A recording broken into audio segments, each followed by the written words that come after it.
உத்திரம் அன்று எப்படி விரதம் இருக்க வேண்டும் தெரியுமா? பங்குனி உத்திரம் என்பது முருகப்பெருமானுக்குரிய விரத நாட்களில் ஒன்றாகும். முருகனை மட்டுமின்றி அனைத்து தெய்வங்களையும் வழிபடுவதற்கேற்ற நாள். பங்குனி மாத பௌர்ணமி உத்திர நட்சத்திரமும் இணையும் நாளே பங்குனி உத்திரம். தமிழ் மாதங்களில் 12வது மாதமாக வருவது பங்குனி. அதே பெயால் நட்சத்திரங்களில் 12வது நட்சத்திரமாக வருவது உத்திரம். இவை இரண்டும் இணையும் நாள் என்பதால் 12 கரங்களை உடைய முருகப்பெருமானுக்குரிய விரத நாள் பங்குனி உத்திரம். அதிகாலையில் எழுந்து குளித்துவிட்டு முருகனுக்குரிய வழிபாட்டினை செய்து அன்று முழுவதும் உபவாசமாக இருந்து விரதத்தை தேடர வேண்டும்.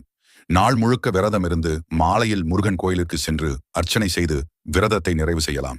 வயதானவர்கள், உடல் நலம் பாதிக்கப்பட்டவர்கள் பால், பழம் போன்றவற்றை உண்ணலாம். ஒரு வேளை மட்டுமே உணவு உண்டும் விரதம் இருக்கலாம். நாள் முழுவதும் முருகன், சிவன் மந்திரங்களை உச்சரிக்க வேண்டும். அதிகம் பேசாமல் விரதத்தின் போது மௌனமாக இருப்பது நல்லது. பூஜை செய்த பிறகு ஒரு தம்பதியினரை அழைத்து வந்து தாம்பூலத்தில் அவர்களுக்கு புடவை, வேட்டி வைத்து கொடுக்க வேண்டும்.